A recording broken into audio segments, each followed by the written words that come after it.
Selamu alaikum të dashur miq, po takohemi bashkë në emisionin e drejt për drejt e thëna e pa thënë me Hoxhën Ekrem. Sot do të vazhdojmë këtë rrugtim, do të flasim për mendimin ndryshe, për ato botkuptimet e gabuara dhe të rrezikshme ndonjëherë se kur nuk mendojmë njëjtë atëherë edhe armiqësohemi.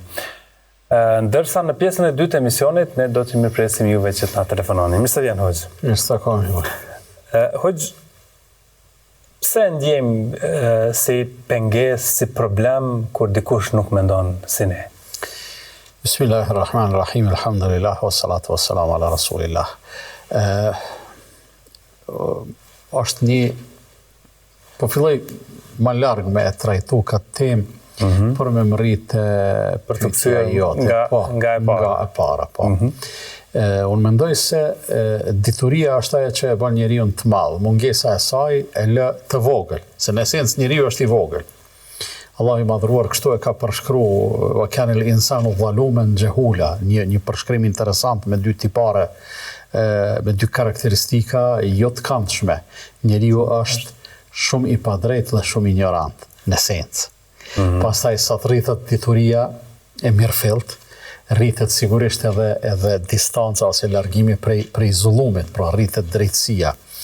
Njeriu që është i madh dhe shumë i ditur, edhe nëse ai person me cilin debaton edhe komunikon ose mund mos jetë debat, ai person i cili mendon ndryshe, ky e trajton me zemërgjërsi, për arsye se dituria për një mend krijon komoditet. Krijon hapësirë të mjaftueshme për me i pranu të tjerat ashtu si janë, deri të një kufi, deri të kufini asaj që është në esencë papranueshme. Dhe njerëzit papranueshme për kë në këtë rast? Jo, për atë që e ka atë mendim apo jo, do të themi kështu bujar. Ka mos pajtime që janë brenda kësaj kornize. Nëse e paramendojmë këtë tavolinë si kornizë, themi ka mos pajtime, ti thu, unë po e shoh këtë pozicion këtu, unë them këtë tjetrin, edhe kjo është brenda kornizës. Mirë, po nëse... Çka është jashtë kornizës? Jashtë kornizës është ajo që i thojnë mos pajtim i kundërshtimit, jo mos pajtim i lloj-llojshmërisë. Nga se ka lloj-llojshmëri mendimesh, sikur se gota gjysmë zbrazët apo në gjysmë mbushur. Kjo është lloj-llojshmëri mendimesh edhe nuk flesim në kontekstin e komunikimit. Jo vetëm të komunikimit, por edhe të vërtetës si e vërtetë. Për arsye se do të ishim në esencë e vërteta duhet jetë ajo bazë që pajtohemi të dytë. Baza e të vërtetës është një trajtshme, mirë, po manifestimet e saj nganjëherë mund të jenë të shumë trajtshme. Mundesh edhe këtu me thonë qysh. Pra këtu ka mendimin. Jo vetëm këtu, gjithçka ka hapësirë për mendime ndryshme, madje edhe atëherë kur komunikimi është aq i kundërt, saqë edhe atë të vërtetën një trajtshme, ata dy që komunikojnë e trajtojnë ndryshe, në këtë rast vetëm njëna është e saktë. Nuk janë dyja të sakta, prapë në komunikim nuk duhet të zgjidhet rruga e armiqësisë a priori. Po e marrim shembullin e pejgamberëve të Zotit, të cilët kur komunikojnë me popujt e tyre, pjesa dërmuese e komunikimit ishte për gjëra të rëndësisë jetike, për gjëra themelore. Në radhë të parë, sikur se përshkruhet në shumë rrëfime për pejgamberët e Allahut, në shumë rrëfime kuranore për pejgamberët e Allahut, përshkruhet se si ata thirrjen e parë e kishin ja qaumi ibudullaha ma lakum min ilahin ghayru, o populli im adhurojeni Allahun se nuk keni zot që meriton të adhurohet përveç tij. Edhe kjo është një gjë bazike, këtu nuk mundesh me thonë, po e gjojmë një mes pozicionit A edhe B, për arsye se çdo zhvendosje prej pozicionit të saktë është lajthitje, është dalalet, është humbje. Mirë, po edhe në këtë rast, derisa pejgamberët... Kjo është ekstremi i mendimit ndryshe, nëse mund të themi kështu. Po, realisht, nëse pranojmë pluralizmin këtu, atëherë faktikisht kemi deviju. Po kjo nuk e bën esenca ku është bojar. Esenca është që ti je parimor, ti je besimtar, ti je i kapur për hakut, që themi ne. Nuk është patjetër me të bë të vrasht. Nuk është patjetër me të bë refuzues, me të bë eliminues ose me të bo që ti me komoditet me u armiqësu me njerëzit. Pra po i referona përvojës së pejgamberve. Pra nuk, nëse dikush pretendon se mund t'jetë më parimor se cili do prej pejgamberve, ajo është në lajthitjen më të madhe. Kështu që ata janë shembulltyra e njerëzimit, megjithatë asnjëri prej tyre nuk e zgjodhi armiqësimin me popullin e vet. E zgjodhi komunikimin e mirë dhe të butë. Edhe pse ata kishin qasje armiqësore. Patjetër. Ka ardhur masani në situata të caktuara, Ibrahimi a.s. u dash të distancohet. U distancu prej të atit, u distancu prej popullit të tij, prej kështu me radhë. Mirë, por nuk ndodhi kjo në ditën e parë. Edhe nuk ndodhi në komunikimin e parë. Nuhu a.s. e ftoi popullin e vet në rrugën e drejtë 950 vjet. Nuk u distancu në vitin e parë, as në 10-in, as në 100-in.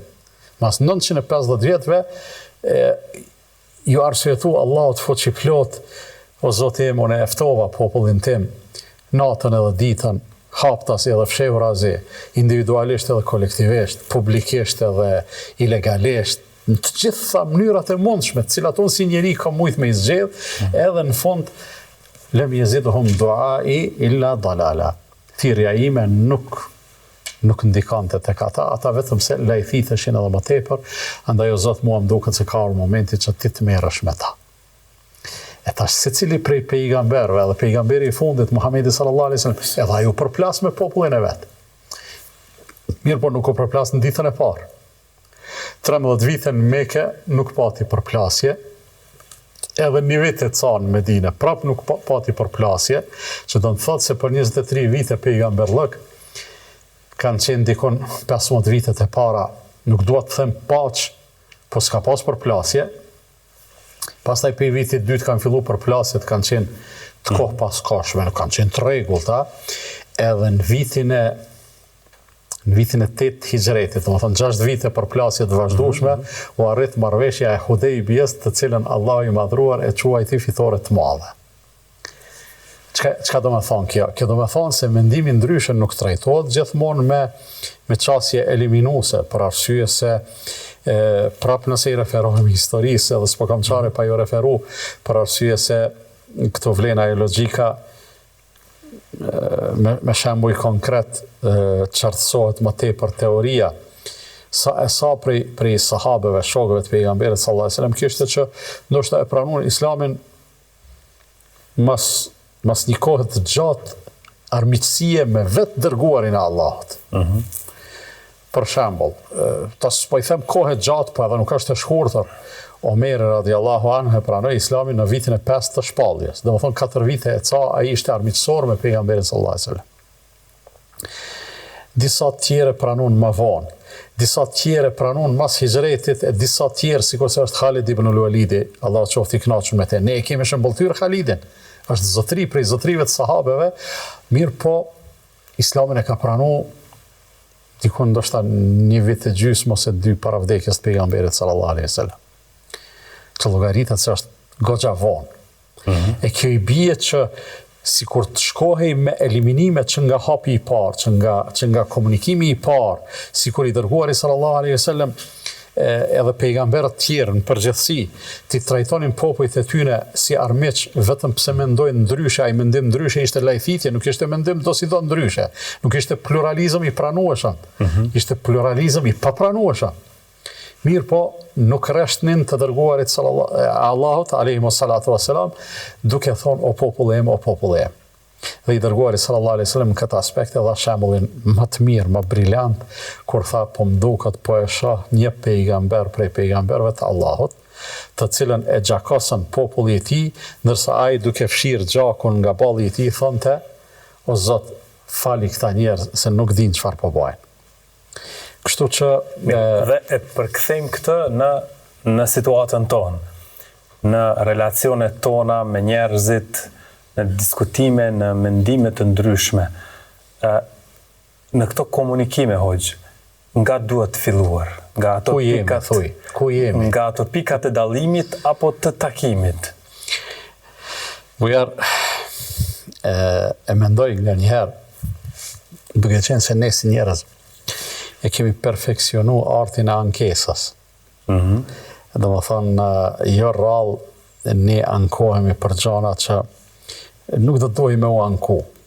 Si kur të na dëgjonin burra që kanë qenë shumë kohë herët para neve, ose disa të cilët i kemi mbri ndoshta, që ne ankohemi për gjana kështu ose ashtu, sigurisht se do të turpnoheshim. Do duhet kishim turp për çka ankohemi. Megjithatë, kjo është gjendja jo. Njëherë mendoj çka qenë gjendja e pejgamberëve, e sidomos në fillimin e veprimtarisë së tyre. Para mendoj ndonjëri prej pejgamberëve, Allahu e përzgjedh që me qenë bardhësi edhe kumtuesi i fjalës së tij, edhe i mesazhet të tij, edhe ai kur fillon, domethënë për krahjen prej rrethit e ka 0. Edhe mirë kuptimin e ka 0 për arsye se kush je ti? Kjo çka po flet ti për neve është e panjohur, ne ma sami'na bihadha fi abaina al-awwalin, u thonin pejgamberëve, ne nuk kemi dëgjuar, le që s'kemi dëgjuar ne diçka të tillë, po as baballarët edhe gjyshët tonë nuk na kanë përcjell diçka të tillë. Do thonë komplet prej 0 kanë fillu në një ambient kryesisht armiqësor, megjithatë komunikimi i tyre me rrethin ka qenë shumë miqësor, shumë paqësor, pse të mos them edhe shumë përgdhelës. Allahu i jep mirënjohje pejgamberët vet për këtë punë, duke i thonë fa bima rahmetin min Allahi linta lahum. Zoti ishte i mëshirshëm me ty, e ti ishe i butë me ta. Sikur ti ishte ndryshe, o lau kunte faddan ghalidha al-qalbi lanfaddu min hawlik, e sikur ti ishe i vrasht, i egër dhe zemër vrasht me ta, ata do të largoheshin prej teje, do të braktisnin që të gjithë nuk do të mjaftonte ajo që thu, ose që do të mendonte njëri, po kjo që flason është e vërtet. A pedina e logjika njerëzore ka njerë ku i themi dikujt, mos fal për filanin se nuk është prezent edhe është marrë. Ja them ndërsy, po nuk është burnimi ja thon ndërsy, le mos e thuj fare. Po kjo çka themon është e vërtet. Po s'mjafton me qenë e vërtet, do të më gjetë edhe mënyrën e duhur për me e thonë atë vërtet. Do të më gjetë edhe komunikimin se njeriu nuk është bish, në esencë, njeriu nuk është bish, nuk është egërsir. Ani pse kur del prej natyrës njerëzore, prej asaj pjesës që anon ka hengjullorja, a i bëhet majzi se bisha, bëhet majzi se djalli vetë, mirë për në esencë njeriu e ka dhe atë pjesën hengjullore, atë pjesën të quaj si reflektim hynor në shpirtin njerëzor, animi ka e mira, andaj si i këtil njeriu meriton përgëdhelje, se cili njeri me cilin ti komunikan, le tjetaj edhe, nëse ta zom jemi të folë për besimin, edhe për fenë, le tjetaj edhe mohues, ose le tjetë ignorant në kuptimin më të vrasht të fjales, le tjetë qafir që themi ne, a i meriton një përgdhelje, e meriton për arsye se ti dush me komuniku me arsyen e ti në radhë të parë. E me arsyen nuk mundesh me komuniku në mënyrë të pa arsyeshme. Me shpirtin edhe me emocionin nuk mundesh me komuniku në mënyrë të vrasht. Vrasësia është situatë e jashtëzakonshme e cila duhet përdorur, nuk them se vrasësia nuk duhet përdorur, nuk them se forca nuk duhet përdorur, ka plot probleme të cilat veç forca i zgjidh. Për atë arsye ekzistojnë ato organet e ndjekjes që kryesisht janë aparatet të dhunës. Pse? Për arsye se ajo për situata të caktuara ajo është zgjidhja e vetme. Pejgamberët a luftuan, a i përdorën shpatat, po. Mirë po, davetin edhe fillimin e davetit nuk e fillun me shpata. Madje kur i kam pas shpatat në dorë, ata s'kan bë davet fare. Për arsye se situata u kon aty me ndal armiqsinë edhe me i qitë gjanat në terezi, me i ul shpirtat edhe me i ftoh gjakrat për me mujt me komuniku pastaj sërish me arsyen e tjerve. Dhe për këtë arsye, vetë i dërguari sallallahu alaihi wasallam gjithmonë e favorizonte paqen, e favorizonte marrëveshjen, armëpushimin. Ani pse për me tregu se nuk bën edhe pa forcë, e lavdronte shumë xhihadin, e lavdronte shumë gatishmërinë për sakrificë kështu me radhë, mirë po kur i jepej mundësia me zgjedhja, i gjithmonë zgjedhte paqen. Jo për shkak të mungesës së guximit, as për shkak të mungesës së gatishmërisë për me luftuar kështu me radhë, mirë, por lufta është diçka emergjente. Lufta nuk është. Për çfarë bëhen armiqësitë mes njerëzve? Tash na ktheve tamam në temë që mendoj se do duhet ishte thelbi i kësaj bisede mes neve. Sot ne kur flasim me njerëz, për atë arsye e fillova më herët e u lajthita pak që thash kur e mendoj fillimin e pejgamberëve filluan nga zeroja. Ne s'kemi filluar nga zeroja. Ne për shembull nëse flasun si hoxh, si thirrës ose si promovues i vlerave të Islamit. Unë flas edhe komunikoj me një shoqëri në të cilën e pakta ka mirë kuptim. Ka dhe asi, ju na e preshët kombin, ju na e preshët gjuhën, na e preshët kulturën, bla bla, kësi muhabeti, mirë pa ta janë shumë pakic, edhe nuk i avlen me u marrë shembull, po pjesa dërmuese e shoqërisë, po një mend janë mirë kuptuese. Muj me ta bo ty një pyetje bojar. I ka sigurisht sa vite i ka që komunikojmë drejt për drejt me audiencën, pe 2009-ës 15 vite, 16 ka. Ashtë kështu? Kur s'ka ndodhë me na thirrë dikush në telefon me na sha. Edhe pse emisionet live, për një me janë të ndishme se dhe ajo mundësi janë ekziston. Janë paparashikueshme. Pse është një gjë e tillë për shkak se kemi një shoqëri në cilën ti mundesh me komuniku me komoditet. Rrallë ndodh dikush me ta prish shumë Terezin për ndonjë arsye që ndoshta e ka një nervoz të vetën, e ka një ngarkesë pa vend, e ka kështu, e ka një çrregullim psikologik. Kjo është baza, e esenca që është në rregull. Thonë bojar, pjesa tjetër e shoqërisë te ki komunikimin që s'ki arsye gabon nëse armiqësohesh. Por mes nesh, a kemi mendime të ndryshme? Ai diskutojmë ato. Po ç'kemi. Si është gjendja në këtë kontekst? Unë edhe ti kur diskutojmë para një emisioni ose para një projekti, se tashmë na u kanë bërë disa projekte në këtë studio, kemi mendime ndryshe, apo ja bëjmë kështu, apo ja bëjmë kështu. Nuk ndodhin gjarat edhe mendimet ndryshe, prap po them derisa janë brenda kornizës, po e them tash me përgjithësi, edhe nëse janë jashtë kornizës, ty ta ngacmojnë trunin, nuk ta lojnë trunin në zonën e komoditetit, se trunin nuk duhet me mendjen, nuk do të me elon rahat. Mendjen do të me elon lëvizjet vazhdueshme, sa ajo kur lëviz, ajo pradhan. Mendja njerëzore është konsideroj e vetmja gjë e cila sa më tepër që të shfrytëzohet, aq më tepër jep, aq më tepër zhvillohet. Për dallim prej gjymtyrëve e kështu me radhë. Edhe në këtë rast, kur dikush mendon ndryshe prej teje, qoftë edhe ai mendimi i tij skajshmërisht i gabum. Po mos e merr për armiqësi se ai në një farë mënyrë ka ardhur deri te çajo bindje. Edhe mos u ngut me gjyku, se funi me armiqësu. Edhe gjykoj, po mos u ngut me armiqësu, aty s'ki nevojë për hasmëri. Unë mendoj se hasmëria në çdo aspekt është e tepërt. Po them në ato gjanat bazike, po tash në të pyetjen ku jemi ne edhe për çka hasmërohemi ne sot, hasmërohemi fatkeqësisht për gjëra shumë banale. Jetojmë në një shoqëri përtej shumë llojshmërisë së besimeve. Do të thonë, si jemi veç musliman në këtë glob, as në vendin tonë, ka musliman, ka jo musliman, besimtar të besimeve tjera, ka asi që s'besojnë asgjë, ka asi që e pranon Zotin, po se pranon shpalljen, e pranon Zotin, se pranon pejgamberin, e kështu me radhë, edhe tash është një lloj diversiteti që secili mendon në mënyrën e vet edhe secili e ka një bindje të vetën, nëse i përjashtojmë ata që se ka edhe të këtill fatkeqësisht, ata që janë tendencioz edhe përçarës edhe bojnë si kauza të ngrituna mbi baza të demagogjive të ndryshme edhe përçarëse për shoqërinë, nëse i përjashtojmë ata pjesa dërmuese, o vlla, ai si rrjedhoje diçka e ka ardhur deri te çajo bindje. Ndoshta është rrit një familje ku s'kan dëgju kur për Zotin.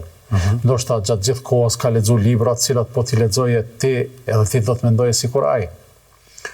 Sikur se ti që ke lexuar libra që mendon ndryshe prej atij. Domethënë edhe ti mendon ndryshe prej dikujt.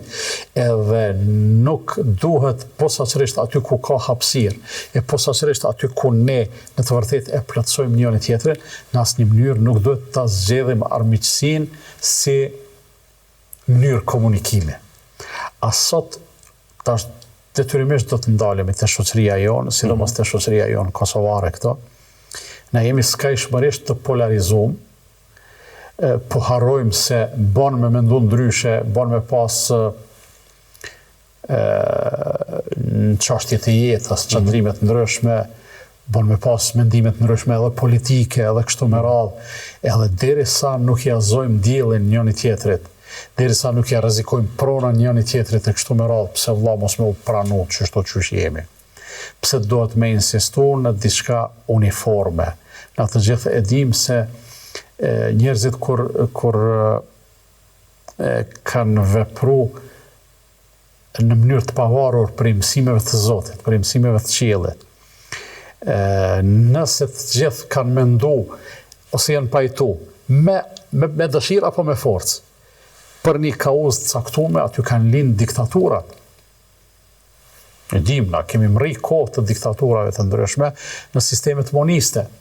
Tash po themi është mënyra pluraliste e të mendumit, të perceptumit, e qeverisjes, e kështu me radhë. Edhe ta shkojmë na gjithsesi me eliminime, edhe vlen ajo logjika në cilën ka gjithçka, veç logjikë s'ka, nëse nuk je me mua, je kundër meje. Nëse nuk mendon si on, ti je armiku jem. Nëse nuk pajtohemi, atëherë me mujtun e ty të gjbaj e kështu me radhë, e këto prap po kthejnë atë zanafilla fare e kësaj bisedës cilën e fillova. Këto janë produkte të zemërngushtësisë e cila vije si pasojë e ignorancës së njerëzve. Po, dhe është fakt, pra, njerëzit kanë mendime të ndryshme, kanë mendim ndryshe për një temë të caktuar. Po, si me dallu, si me vrejt se kemi një qëndrim parimor dhe jo fanatizëm në një diskutim, një teme? Mendoj kështu vojar. Si me vrej që është një bindje e shëndetshme dhe jo vetëm kokëfortësi për me rujt një mendim. Nëse, shiftash, njeriu, sigur t'isha unë njeriu i vetëm në këtë glob, ose ti, a do t'ishe i pagabushëm? Jo. Dhe më thonë, nuk je i përkrym. Mund të themi, sa përqind je në rregull, valla jam 90% në rregull, 10% nuk jam, ose jam 99% në rregull, 1% nuk jam. Kalojmë tash te ai oponenti yt, te kundërshtari yt, te ai me cilin ti nuk po pajtohesh. E ai është djallë në kuptimin e plot fjalës? Jo. Po edhe po të ishte, a nuk i tha pejgamberi sallallahu alaihi wasallam Ebu Hurajrës, a nuk i tha o Ebu Hurajra, a jetu e dit, e la pejgamberi alaihi wasallam Ebu Hurajrën e autorizoi me erujt një depo natën, që mos të vjedhet ushqimi, e vinte një krijes, në fund një plakot, me marë pa leje, Ebu Hurajra e zinte. I thonte ka me të tërgu të pejgamberi alaihi wasallam, i thonte ai aman zaman mos më ndërga se kam shumë fëmije, kam varfënije, nevoja po më shtin me vjedhe, kështu me radhë, edhe Ebu Hurajra si dhim se edhe elshante. Në mëngjes pejgamberi sallallahu alaihi wasallam pa i tregut askush se i tregon te Zoti, i thonte Ebu Hurajra mbrame ke kap njërin, çka të tha? Tha ja Resulullah më tha kështu më dhim të edhe elshova. Rigati tha se ai sonte vjen prap. Natën e dytë erdhi prap me 100 arsyetime justifikime, elshoj Ebu Hurajra. I thatë nesërman pejgamberi sallallahu Ebu Hurajra, ai që e zonë mbram, çka të bani, çka të tha? Wallahi ja Resulullah më dhim se më arsyetu me varfënie, me kështu elshova, tha po do të vi prap. Edhe natën e tretë Ebu Hurajra tha, u tregui pa kompromis, tha nuk të lëshoj më. I tha lëshom, tha se po të mësoj diçka. Çka po mëson? Tha nëse para xhumit e këndon ajetul kursin, asnjë shejtan s'ka me t'u afru deri në mëngjes. Edhe thash, masi ma mësove një gjotë, do të me të lëshu, elshoj Ebu Hurajra. Pejgamberi sallallahu alaihi wasallam nesërën po i thotë, o Ebu Hurajra, ai personi që 3 net që ti jetu pas punë me to, a pedim kush është? Thotë jo. Thotë ai është iblisi, vetë djalli. Thotë edhe, ajo që ka të ka thonë, është e vërtet, ani pse ai është gënjeshtari më i madh. Para mendo, është e vërtet, sadaka ke, wa huwa kadhub. Duke qenë se është gënjeshtari më i madh. Bujar, nuk ka të keqe absolute të njerëzit. Pra edhe, mund të themi kështu, edhe kriminali më i madh mund ta ketë ndonjë virtyt. Po pse pra i themi kriminal? Për shkak se njerëzit nuk vlerësojnë në bazë të detajeve të vogla dhe imësive, po vlerësojnë në bazë të tërësive. Te ai dominon kriminaliteti dhe quhet kriminal. Te ky tjetri dominon zullumi dhe quhet zullumçar. Te ky tjetri dominon e mira, nuk është i pagabime, po quhet njeri i mirë. Çështo janë e vlerësimet edhe çështo domethënë funksionojnë gjërat. E tash, për me u kthy na çysh me e trajtu këtë mendimin ndryshe. Pse a krejt çka mendoj unë është e saktë? Edhe krejt në anën tjetër çka mendon ti është gabim? A ka mundësi që po e zomi prej 100 mendimeve të mia një me qenë gabim? Edhe a ka mundësi prej 100 mendimeve tua një me qenë i saktë? Pse duhet të eliminohemi? Pse duhet të mos tregojmë zëmërgjërsi edhe mirë kuptim? Ta dëgjojmë tjetrin. I dërguari sallallahu alaihi. Kjo është pastaj një problem tjetër, ta dëgjojmë tjetrin. Nuk ka dëgjim. S'ka dëgjim, o bujar. S'ka dëgjim për shkak se ka kulturë të dëgjimit. O bujar, zemërngushtësia nuk të lën me e dëgju tjetrin. Zemërngushtësia nuk të lën me logjiku, ndoshta ashtu e thon të njëjtën gjë që po e mendon edhe ti, po je zemërngushtë e paragjykon njeriu dhe thonë, ajo çka po thotë është gabim, ka dalë më se jam të dashur mu pajtu me ty, që s'po flasim për mos pajtim. Jam të dashur mu pajtu me ty, absolutisht nuk don.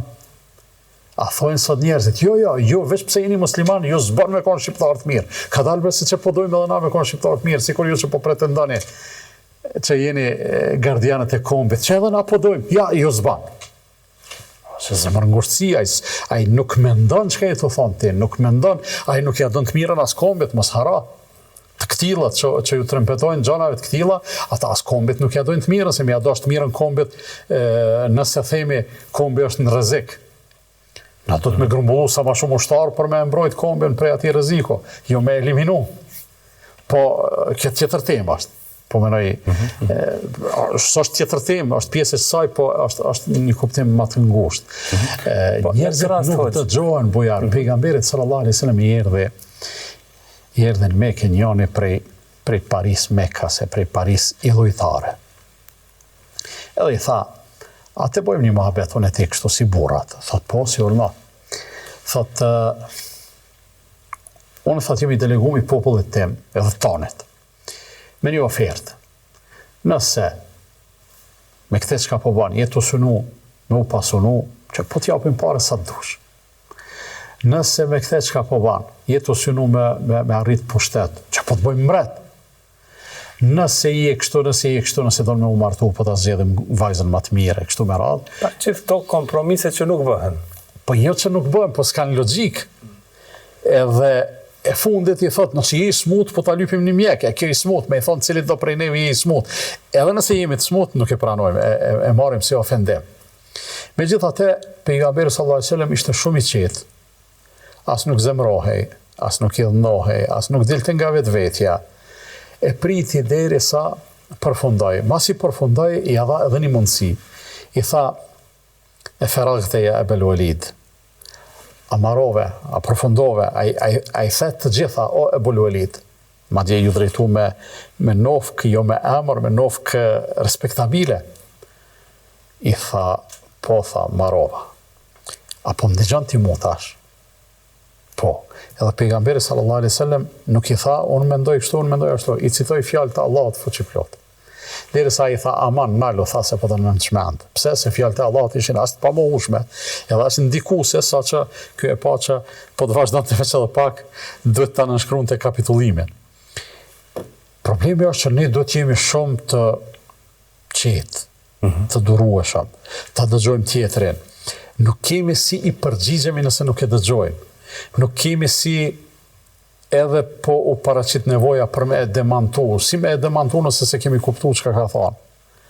Nëse se kemi kuptu bazën e idejës ti, për arsye se edhe aja të idejën e vetë ngrit mbi disa baza. Nuk kemi veç na që përdorim argumente e dëshmi e kështu me radhë.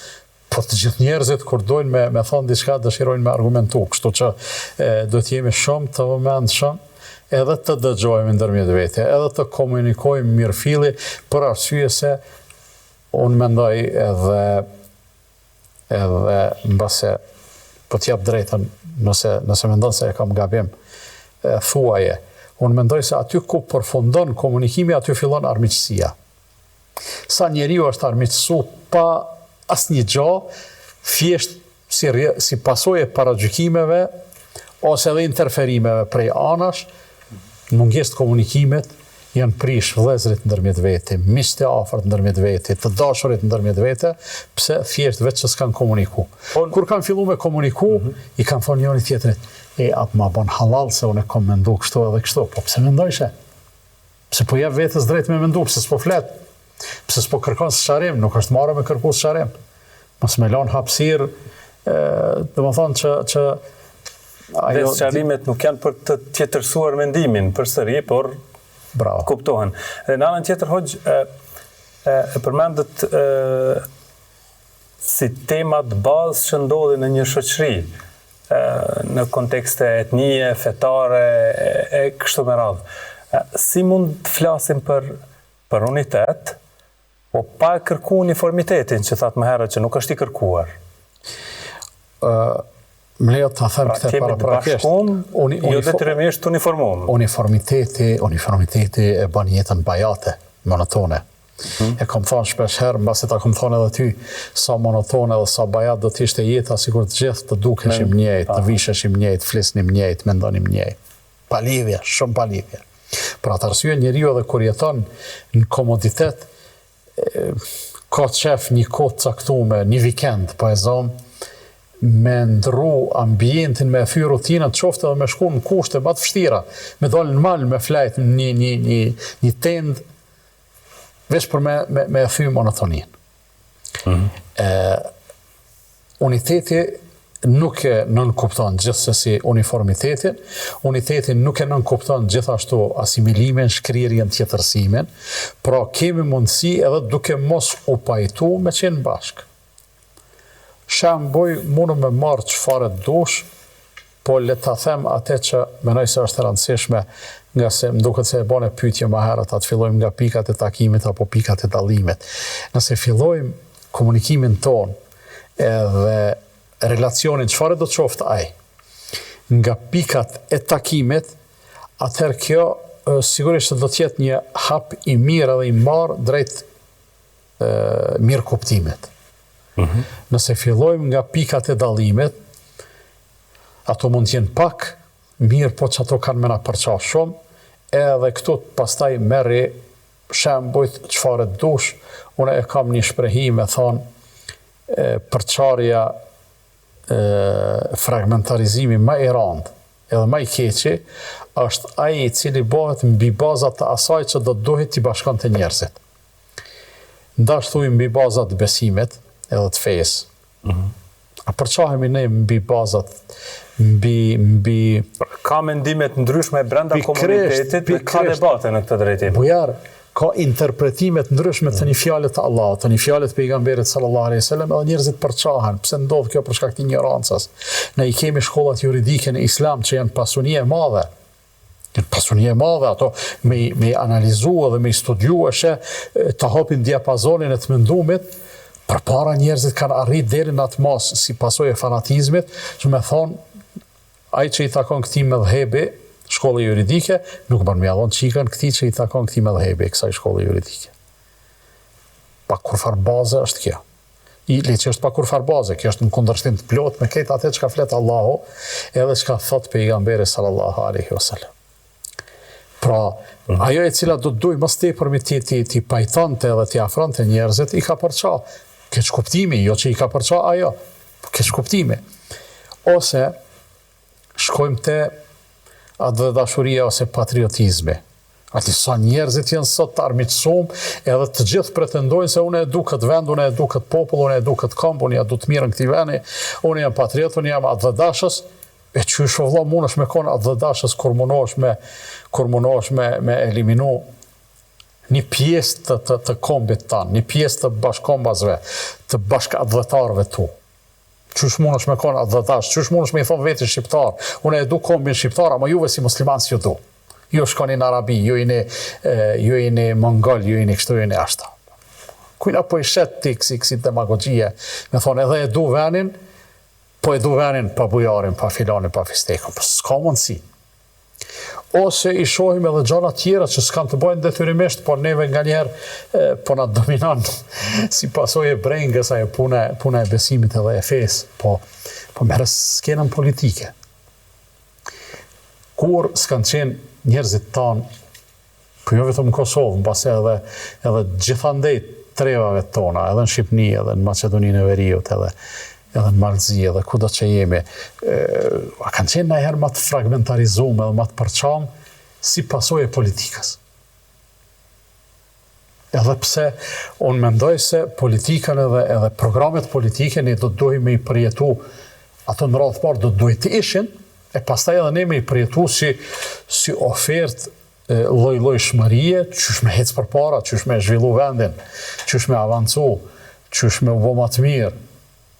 Mirë po fatkeqësisht një gjë e tillë nuk po ndodh, edhe le që nuk po ndodh, por jemi skajshmërisht të përçam. Unë e falenderoj Zotin. Gjë që e prish unitetin. Unë e falenderoj Zotin Bujar që në krejt këtë mendësi hala s'ka dhunë, edhe inshallah kur s'ndodh. Nuk po shohim, nuk po dëgjojmë, edhe po lutem, o Allah, inshallah nuk ndodh, që me fillu njerëzit me urrej për shkak të partive politike, ose për shkak të liderve, të ashtu quajtur lider politik, cilve kur as si kanë pa, si kanë taku, as ja u kanë prek dorën, ose nëse ja ka prek dorën ndonjëherë rastësisht ai lideri typen e din që ti ekziston, e ti je në gjendje me kush e diçka me bo për ta. Ka dalë morë burë se nuk ban kështu. Edhe na si popull, si mas, si shoqëri, na do të mi u bo presion atyne, mos u përçani mi u thonë. Mos u përçani, për arsye se edhe neve po na merrni në qafë. Nërsa Allah I madhruar thot wala tanaza'u fatafshalu wa tadhhab rihukum.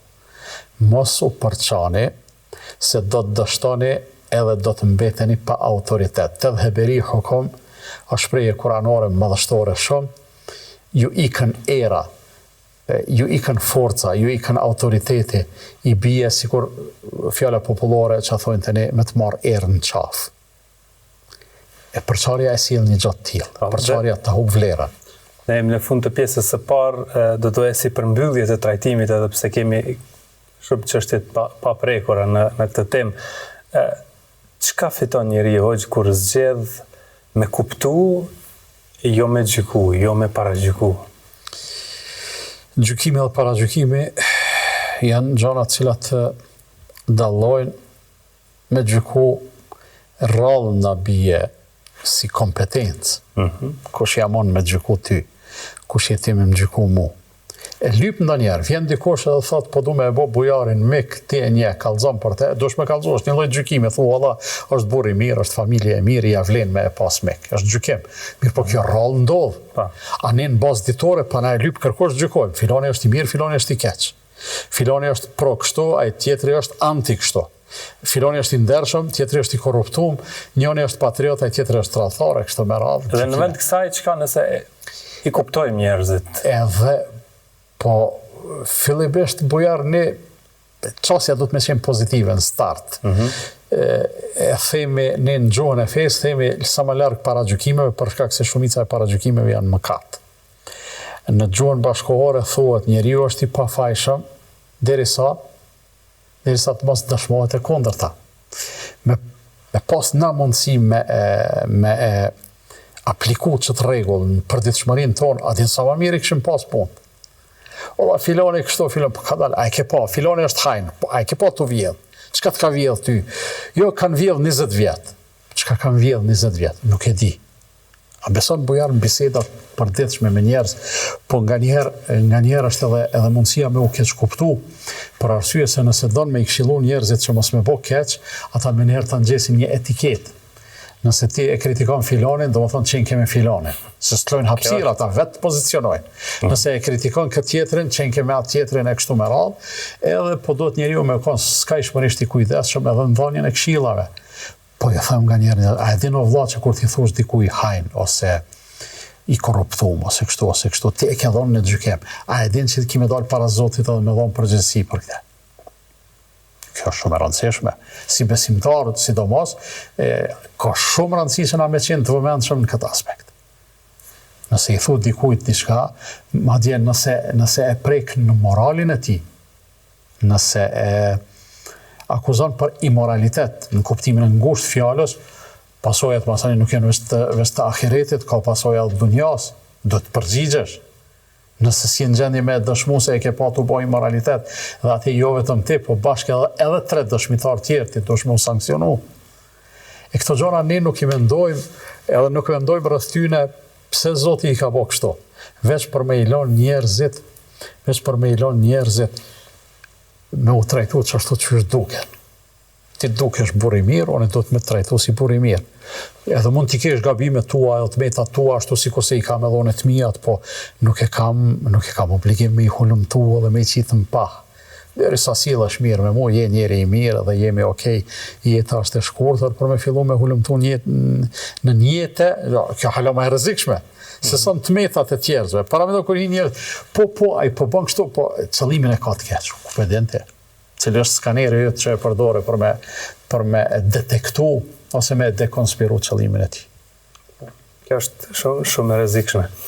Mirë, do të shkputemi për pak çaste dashur miq, ju presim pas pak na telefononi.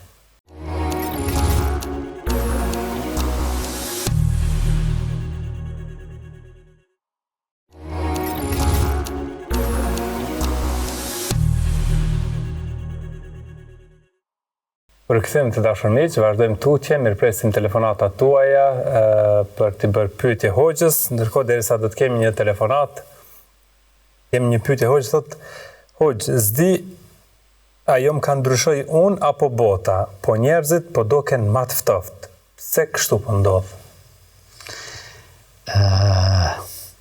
E kam thonë një herë, miku duhet jeti për zemër i mirë, korrekt, kështu, edhe nëse i kam thonë, nëse e ke të vështirë të gjesh një mik të këtil, bëhu ti ky. Mbase po ndryshon bota, mirë po ne duhet të jemi ata që të përpiqemi ta mbajmë, të mos ndryshoj ka e keqja, të ndryshoj ka e mira. Kështu që të dyjat ka saktësi. Mirë, kam rritur telefonata e parë, alo? Selamu alaikum. Aleikum selam. Si e bëjarë, e mirë? Mirë, faleminderit. Ju si jeni? Mirë, alhamdulillah. Desha të bëjmë një pyetje hoxhës së krem. Po? Fjala subhanallahi ve bihamdihi që thuhet 100 herë në ditë, a vlen të thuhet 100 herë për ndonjë familjar të vdekur, apo jo? E qartë. Faleminderit. Faleminderit juve. Po hoxh? Kur bëhet fjalë për veprat të cilat dëshirojmë t'i bëjmë në mënyrë që të vdekurit të përfitojnë prej tyre, atëherë mendoj se mendimi ma i qëllum, edhe mendimi që të ofron komoditet, është mendimi se duhet shkohet vetëm te ato vepra në cilat kemi argument, qoftë prej Kuranit, qoftë prej Sunetit pejgamberit sallallahu alaihi wasallam. Përmendet haxhi, umreja, përmendet sadakaja, përmendet agjerimi i nedhrit, por jo i Ramazanit, përmendet lutja i stikfari, por nuk përmendet dhikri me bo për të vdekurin. Megjithatë, ne tash mund t'i gjejmë zgjidhje kësaj brengës tonë dhe dëshirës tonë që megjithatë prej asaj që bëjmë ne të përfitojnë të vdekurit tanë. Kur të bëjsh këtë dhikrin subhanallahi ve bihamdihi 100 herë, ti me këtë ke bo një vepër të mirë, ju ke afru Allahut fuqiplot, e ke siguru një mundësi që lutja jote të jetë më e pranuar, andaj shfrytëzoj rastin mas këtij dhikri që të lutesh për ata të vdekur të cilët dëshiron që Allahu t'i shpërblej. Thuajnë mes tjerash, o Zot, nëse s'është e mundën që unë sevapin e kësaj që thash, më ia dërgu po e zon prindërve të mi, po t'i shpërblej ata që më kanë lënë mas, më kanë edukuar, më kanë bën mirë e kështu me radhë. Vazhdojmë me telefonatën tjetër, alo? Selamu alaikum. Aleikum selam. A jeni mirë që shënja? Mirë, faleminderit. Ju si jeni, Albert? Alhamdulillah, o të ju dëgjoj juve, pse prej fillimit nuk isha, po domthon nuk ju kom dëgjuar, nuk e di për çfarë diskutu deri tash. Po Me gjitha ato jam të ju dhe gjuhë diqysh. Kemi folë për mendimin ndryshe dhe armiqësit që ndodhin pikrisht për këtë arsye. Allah të shpërbleft, bujar. Amin. Sa për këtë mendimit ndryshe, çdo men se sot për gjithçka njerëzit janë ty armiqësu. Sidomos për shembull për çështje ma banale nëse kisha mujt me qujt kështë që është për patriote konkretisht, plus për gjona tjera. Pra do me thonë mendimin ndryshe është normal, po me gjithato mos me i kalu kufit njoni me tjetrin e marrë deri te armiqësia. Po pra. Pasi që ma herët ja kanë lo fojnë fejes, kënëse po e përqon feja këmbin shqiptar. Tash nëse morim realisht në këtë të sotme, po ka shumë gjona tjera që janë duke u përqo njerëzit nërmje veti, a mu bashkës për kur gjë. Patjetësisht. Patjetësisht, po thamë edhe. Faleminderit shumë, Albert. Allah e shpërblej bujar, përshëndesë ty, Hoxhën e Krem, topin atë edhe gjithë shikuste dhe gjusit. Kalofshmir, faleminderit shumë. Ishte për Albertin, ndërkohë ne do të vazhdojmë të marrim një tjetër telefonat. Alo? Alo, selam aleikum. Aleikum salam. Një pyetje kam për Hoxhën. Po? Shkan në narcisizmin. Për shembull, kur e ki burren që shton, ti ullke vlerat, edhe pse falme. Me thonë e kom kuptu, sa do që më nësh me vërë, kam shumë emocione se më vërë. Ashtë se një gjithë, sa do që qatë të atë të mira, gjithë shka më ndosh, ato të shkojnë në ujë, nuk I shafë kërkosh, dhe jam një mosh. Pra, pavarësisht mirësisë përballesh me arrogancë në familje. Po, kur rrethosh me një narcisizëm, tash ti jem varëm pitina, edhe ti bohesh me shku në psikiatri. Edhe kur unë e kuptova që nuk është problemi te une, tash ti nuk po muj më me duru, e kam të mirë ma të madhë 21 vjetë, deri te 15 që I vogli. Mo nuk po muj me bajt, edhe pse falmi, agjërojmë krejta. Ashtë një punëtor shumë I mirë, me kushte, me krejta, mo krejt mi gjun ato nuj, nëse ti dikon shkon edhe knaqësh, a I part tjetër ka me ti qitë, ka me ta nëzirë ato që me të bo me kajtë. Ku mardë me një pikë sa që jam të e menu edhe ndarjen. Ma herët si kum kuptu do sene, kum thonë jam meri, a më tashti e kum kuptu për psikologve që është një narcizëm, unë në rrethona narcizëm. Dhe nuk e di edhe këto nuk po shërojshin, sa du ku do e stopon, apet kur shet që tek e stopu, ki apet nga sman, s'len rahat. Ti din ashtë mirat ashtë këqijat.